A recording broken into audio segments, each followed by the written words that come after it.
शुभ प्रभात। अष्टावक्र जी के बारे में पढ़ रहा था। अष्टावक्र गीता जैसे भगवान श्री कृष्ण की गीता है, उसको तो सारी दुनिया एक बहुत आदर्श ग्रंथ के रूप में मानती है, लेकिन भगवान कृष्ण की गीता आध्यात्मी बताती है, सामाजिकता भी बताती है। आध्यात्म बताती है, सामाजिकता भी बताती है। मतलब जैसे एक पॉलिटिकल आदमी होता है ना, सबको सेट करके रखता है, तुम्हारे मतलब की तुम्हारे लिए, तुम्हारे मतलब की तुम्हारे लिए। अरे भाई तू कुछ नहीं कर सकता तो कर्म का सिद्धांत पर आ जा, तू कुछ नहीं कर सकता चल भक्ति के सिद्धांत पर आ जा, तुम कुछ नहीं तो तुम ज्ञान के सिद्धांत पर आ जाओ, तुम नहीं तो तुम चल प्रेम के सिद्धांत पर है, तू कहीं तो कर। भगवान कृष्ण ने इस प्रकार की गीता उन्होंने अपने प्रवचन में इस प्रकार के दिए, उद्बोधन जो दिया। अष्टावक्र ने इससे बहुत डिफरेंट दिए। अष्टावक्र तो सीधे मतलब वो व्यक्ति जो गर्भ के अंदर ही अपने पिता को टोक दे। पिता बहुत बड़े विद्वान ब्राह्मण, और वो वेदों की कुछ पंक्तियां पढ़ते हैं, और वेदों की पंक्तियां पढ़ते पढ़ते वो कुछ शब्द बोलते हैं तो पेट में से ही फटाक से आवाज आती है, गलत बोल रहे हो आप, ये नहीं है, ये है। अद्भुत घटना है ये। विज्ञान फेल इस मामले में कि जिस बालक के अंदर जो ब्लड है वो मां की नाभि से है, उसका हार्ट काम नहीं करता, उसके लंग्स काम कर रहे हैं, लेकिन लंग्स ऐसे ऐसे चल रहे हैं, हार्ट ऐसे चल रहा है, पर दोनों में तो ब्लड ऑक्सीजनेटेड और डीऑक्सीजनेटेड कुछ है ही नहीं, एक ही जैसा है, अलग अलग तो कुछ है ही नहीं उसमें। चारों चैम्बर्स तो उसके ओपन है, और जिसका मुंह रोने की आवाज आएगी कहां से बाहर, वो बालक अपने पिता को बोलता है, और एक बार नहीं कई बार बोल दिया। पिता भी रहे ब्राह्मण, तू पेट में है, तू वहीं से अभी से धमका रहा है मुझे, अभी तो निकला ही नहीं है। और पिता ने वहां उनको एक शाप दे दिया, चल तू पैदा होगा तो 8 जगह से टेढ़ा होगा। तो जन्म से ही जो यानी पैदा जब हुए तब से ही क्या, और पैदा होते ही चलने लगे। मतलब अद्भुत घटना है ये। अष्टावक्र के बारे में आप जरूर पढ़िए, कि देखेंगे हमारा जीवन की कल्पना ही बदल जाती है। वह व्यक्ति जो उस समय ऐसे पैदा हुआ है, नहीं कितना पैदा होते ही जो अपने प्रारब्ध के कारण से ज्ञान का भंडार है, पैदा होते ही। और वो जनक जी की सभा में जाते हैं तो जनक जी की सभा में लोग उनको आदर नहीं करते, क्योंकि एक टेढ़ा मेढ़ा ऐसा अष्टावक्र, वक्र मतलब टेढ़ा, कितनी जगह से, 8 जगह से टेढ़ा। जो एक जगह से टेढ़ा हो जाता है हम उसको टिल्ट लिख करके कमर दर्द का इलाज करते हैं, टिल्ट लिख देते हैं। घुटनों से टेढ़ा हो जाता है, कहते चाल बदल गई। अष्टावक्र जी 8 जगह से टेढ़े, लेकिन जनक जी की सभा में जब गए तो लोगों ने उनको देखकर शास्त्रार्थ करने के लिए आए हैं, शास्त्रार्थ करने के लिए आए, वो भी किससे, जनक जी के साथ बात करने के लिए आए हैं। जनक जिसको विदेह बोलते हैं, एक ऐसा राजा जो सन्यासी है, एक ऐसा राजा जो सन्यासी। राजा सन्यासी कैसे हो सकता है? क्रोध तो आएगा ही, वो दंड तो देगा ही, है ना, उसको धन तो जुटाना ही है, और सन्यासी के लिए तीनों चीजें संभव नहीं। क्रोध उसके लिए हो सकता है, धन जुटाना तो सन्यासी के लिए संभव ही नहीं। लेकिन राजा जो राज्य का संचालन कर रहा है वो कैसा? तो उनकी सभा में जब उनको पता चलता है अष्टावक्र आए, तो उनके पास आने से पहले ही जितने और दरबारी थे, बड़े बड़े सारे बड़े लोग होते हैं ना, सब ऐसे ही खड़े नहीं हुए और हंसने लगे उनको देखकर ये देखो टेढ़ा मेढ़ा है। तो अष्टावक्र जी ने कहा, जनक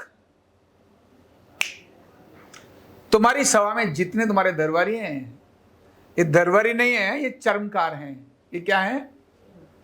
चर्मकार मतलब चमड़े का काम करने वाला। बोले ये केवल चमड़े को देख करके व्यक्ति के बारे में ही पहचान करते हैं, चमड़े को देख करके पहचान करते हैं। और जब संवाद हुआ जनक जी का और अष्टावक्र जी का, और अष्टावक्र जी को जनक जी ने पूछा, ज्ञान कितनी देर में हो जाता है? ब्रह्म ज्ञान कितनी देर में हो जाता है? बोले जितनी देर में आपने बोला है। बोले ऐसी क्या बात है, इतने वर्षों से ऋषियों तपस्या करते हैं, ऋषि तपस्या करते हैं, लेकिन आपने कहा एक पल में ज्ञान हो जाता है। बोले ज्ञान तो एक पल में ही होता है, वो बंदा लगा रहता है अलग बात है। वो तो एक ही पल है जिसमें ज्ञान होता है, और सच बात थी। और जनक जी को उन्होंने एक ही पल में ब्रह्म ज्ञान करा दिया जब उनको घोड़े पर बिठाया। एक पल में ही उनको ब्रह्म ज्ञान करा दिया। जब उस सभा में उनको ब्रह्म ज्ञान हुआ, वैराग्य हो गया जनक जी को, तब तो सभा का रूप ही बदल गया। राजा ही जब साष्टांग समर्पित कर दे, राजा ही जब समर्पित कर दे, तो बाकियों की तो बात ही क्या है। तब जनक जी, उस समय पर जनक जी को और अष्टावक्र जी ने कहा, आपकी सभा में ये जो लोग हैं वो कौन हैं? चर्मकार हैं। ये चमड़े को देख करके व्यक्ति के बारे में अनुमान लगाते हैं, जबकि चमड़ा तो कुछ भी नहीं है, अंदर है बहुत कुछ। तो इसलिए फीचर्स और गुण ये व्यक्ति को बहुत डिफरेंट होते हैं, होने भी चाहिए। इसलिए जब भी आप कहीं आप काम करने के लिए जाते हैं एज ए एम्प्लॉई, तो पहले, यानी एज ए एम्प्लॉई आप काम करते हैं, तो आप पहले आपकी शक्ल से ही जाने जाएंगे। इसीलिए लुक बना के रखना भी जरूरी है। मार्केट का समय ना, आजकल सेल्स मार्केटिंग का जमाना है, जो दिखता है सो बिकता है, बोलते हैं ना, जो दिखता है सो बिकता है। तो इसलिए पहले एक लुक बहुत जरूरी है, एक ड्रेस बहुत जरूरी है, ये है जरूरी, लेकिन ये सब टेम्परेरी है। कैसा है? ओनली टेम्परेरी, थोड़े समय के लिए। अल्टीमेटली तो आपके फीचर्स ही हैं, अल्टीमेटली तो आपके फीचर्स ही हैं। फीचर का मतलब आपके गुण, आप में क्या क्या गुण हैं, वो गुण ही आपको आगे लेकर के जाएंगे। फाइनल गुण ही आपको आगे लेकर के जाएंगे। इसलिए हमें जिस पर काम करना चाहिए, अपने स्वरूप पर काम करना चाहिए, नो डाउट, बहुत आवश्यक है।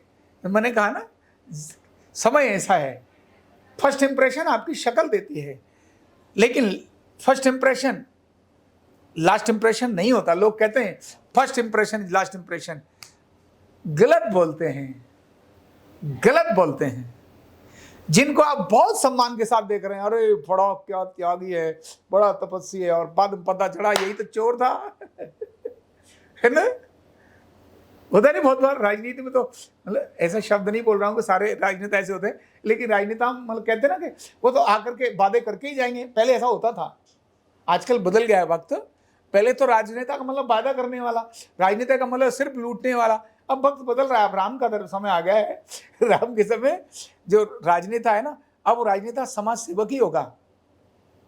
अब जो समय आ रहा है, अब राजनीति का मतलब धंधा नहीं, राजनीति का मतलब सच में प्रजा की सेवा नीति ही होगी। जो वक्त बदल रहा है, और क्योंकि वक्त नहीं, भारत का ही वक्त है, राम का वक्त है, तो ये राम के वक्त में राम राज्य का तो मतलब ही यही है, जैसा होगा। तो लेकिन पहले अभी कुछ, अब से लेकर कुछ साल पुरानी चीजों में तो राजनेता के बारे में यही तो बोलते थे, मतलब लूटेगा, बोलेगा कुछ, करेगा कुछ। ये सारी जो चीजें थी अब बदल रही हैं। इसलिए फीचर्स अल्टीमेटली आपके फाइनल आपको बनाते हैं। अपने फीचर्स में थेरेपिस्ट के लिए फीचर क्या, उसको पॉइंट्स कैसे आते हैं, उसका रिजल्ट कैसा है, उसको फॉर्मूले कितने याद हैं, उनको पॉइंट्स के लॉजिक कितने याद हैं, उसको फॉर्मूले के लॉजिक कितने याद हैं, उसको बीमारियों के बारे में कितना आता है, उनके बीमारियों का रूट कॉज कारण जानना आता है, उसको डायग्नोज के बारे में थोड़ा थोड़ा आता है। ये सारे क्या है? ये क्या है? फीचर्स। ये क्या है? फीचर का मतलब अंदर ऐसा नहीं है हार्ट यहाँ से उठा के इधर डालोगे, लीवर उखाड़ के इधर से इधर लगाओगे। ये फीचर्स हैं जिनको आपने विकसित करना है, और इन फीचर्स के आधार पर आप समाज में अपने आप ही प्रतिष्ठित हो जाएंगे। अपने आप जैसे जिसके फीचर्स, वह उतनी ही समाज में अपनी प्रतिष्ठा पाएगा। लेकिन एक फीचर्स हमेशा इनबिल्ड रहना चाहिए। कौन सा? विनम्रता का फीचर। कौन सा? विनम्रता का फीचर्स अंदर इनबिल्ड रहना चाहिए। जब भी विनम्रता का फीचर हट जाएगा, तो अंदर वाले फीचर्स बहुत अधिक उपयोगी नहीं होंगे। विनम्रता के फीचर के बिना ज्ञान सिर्फ आग का गोला है। क्या है?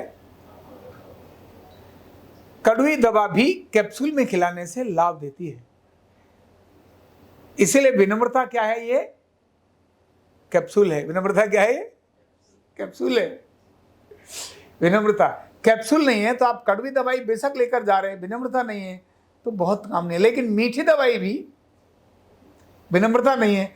वैसे बिना विनम्रता की मीठी दवाई आ नहीं सकती है, वो थोड़ी दवाई नहीं हो सकती है, वो थोड़े दिन मक्खन लगाना तो हो सकता है, पागल बनाना हो सकता है। अल्टीमेटली विनम्रता ही चाहिए। ठीक है, तो फीचर्स को बढ़ाएं और आगे बढ़ते चले जाएं। Thank you so much.